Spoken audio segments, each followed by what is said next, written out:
మాసాలంటిలో విశేషమైన మాసం కార్తీక మాసం. శివకేశవులకు ప్రీతికరమైన మాసం కార్తీక మాసం. కార్తీక మాసంలో ప్రతి ఒక్కరూ కూడా దీపాలను వెలిగిస్తారు. కార్తీక మాసంలో ముఖ్యంగా ప్రదోష సమయంలో దీపారాధన చేస్తే ఆ మహాశివుడి యొక్క ఆశీస్సులు పొందవచ్చు. మరి ఈ వీడియోలో కార్తీక మాసంలో సూర్యోదయం, సూర్యుడు అస్తమించే సమయంలో దీపాలను ఎలా వెలిగించాలి, ఎలా పడితే అలా దీపాలను వెలిగించకూడదు. కాబట్టి దీపాలు ఎలా వెలిగించాలి, ఎటువంటి నియమాలు పాటించాలో ఇప్పుడు తెలుసుకుందాం. కార్తీక మాసంలో తెల్లవారుజాముని 4:30కే నిద్రలేచి కాలకృత్యాలు తీర్చుకుని స్నానం చేయాలి. ఇక స్నానం చేసిన తర్వాత ముందుగా పూజా గదిలో దీపం వెలిగించాకే తులసి కోట దగ్గర దీపాన్ని వెలిగించాలి. మీకు ఆరోగ్యం సహకరిస్తే తలారా స్నానం చేయండి. ఆరోగ్యం సహకరించిన వారు తలకి పోసుకోకుండా మామూలుగా స్నానం చేయండి. ముఖ్యమైన తిథుల్లో తప్పనిసరిగా తలస్నానం చేయాలి. ముందుగా పూజా గదిలో దీపం వెలిగించాకే తులసి కోట దగ్గర దీపాన్ని వెలిగించాలి. తులసి కోట ముందు నీటితో శుభ్రం చేసి శంఖం, పద్మం, చక్రం, గోపాదాలతో కూడిన ముగ్గు వేయండి. ఇలా వేసిన ముగ్గు మీద పసుపు కుంకుమలు చల్లండి. తరువాత మీ శక్తిని బట్టి బంగారం, వెండి వంటి లోహాలతో చేసిన ప్రమిదలు కానీ లేదా మట్టి ప్రమిదలు కానీ తీసుకోండి. ఎటువంటి పరిస్థితుల్లో కూడా స్టీలు ప్రమిదల్లో దీపారాధన చేయవద్దు. ప్రమిదను నేరుగా ముగ్గు మీద ఉంచకూడదు. దాని కింద అంటే ప్రమిద కింద రావి ఆకు కానీ తమలపాకు కానీ లేదా మరో ప్రమిద కానీ లేదా ఒక ప్లేటు కానీ ఉంచాలి. దీపాన్ని వెలిగించేందుకు ఆవు నెయ్యి ఉత్తమం. కుదరని పక్షంలో నువ్వుల నూనెతో దీపారాధన వెలిగించాలి. వేరుశనగ నూనెతో ఎట్టి పరిస్థితుల్లోనూ దీపాన్ని వెలిగించకూడదు. దీపాన్ని నేరుగా అగ్గిపుల్లతో వెలిగించకూడదు. ఏకహారతితో కానీ లేదా అగరవత్తితో కానీ దీపాన్ని వెలిగించాలి. దక్షిణ దిక్కు యమస్థానం కాబట్టి దక్షిణ దిక్కును చూపించే విధంగా కార్తీక దీపాలు వెలిగించకూడదు. దీపం వెలిగించాక దీపాన్ని లక్ష్మీదేవిగా భావించి దీపలక్ష్మి నమోస్తుతే అంటూ నమస్కారం చేయాలి. తరువాత దీపానికి కుంకుమతో బొట్లు పెట్టాలి. తరువాత అక్షింతలు ఉంచాలి. ఉదయం పూట దీపారాధనను ఎప్పుడు చేయాలి అంటే ఇంకా నక్షత్రాలు కనిపిస్తున్న సమయంలోనే దీపారాధన చేయాలి. ఇలా దీపారాధన చేసిన తర్వాత కృతికా నక్షత్రాలకు నమస్కారం చేసుకోవాలి.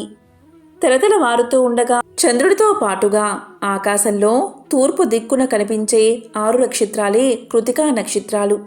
అగ్ని స్వరూపమైన ఈ నక్షత్రాలకు ప్రతీకగానే మనం కార్తీక మాసంలో సాయంత్రం వేళ దీపారాధన చేస్తూ ఉంటాం.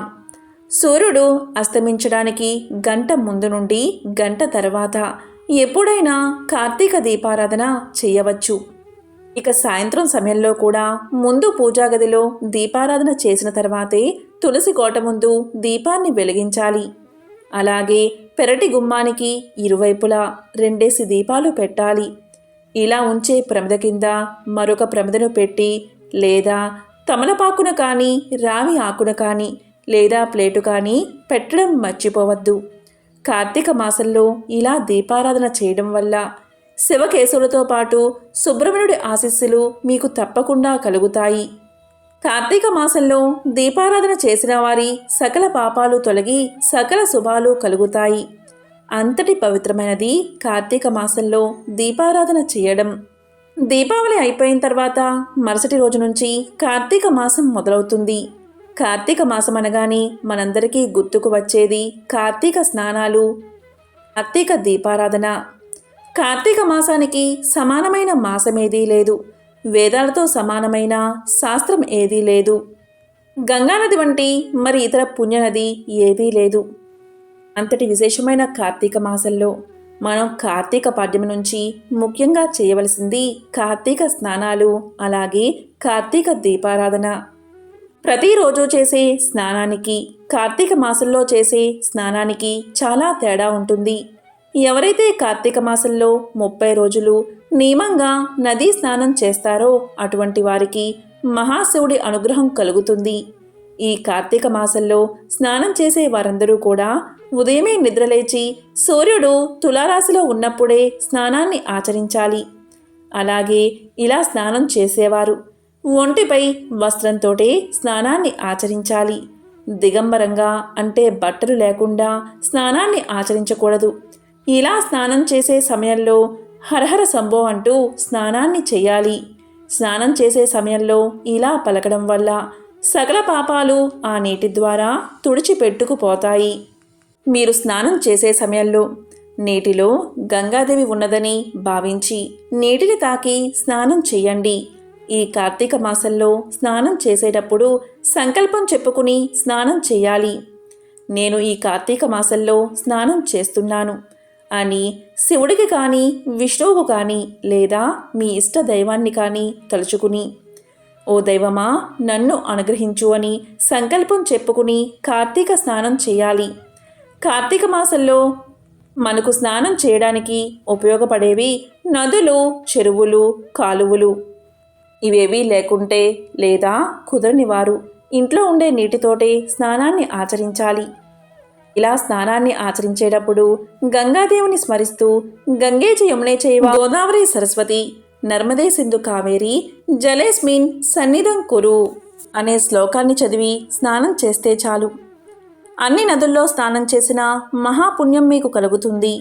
ఇలా స్నానాన్ని ఆచరించేవారు తప్పనిసరిగా శ్లోకాన్ని చదివి స్నానం చేయాలి.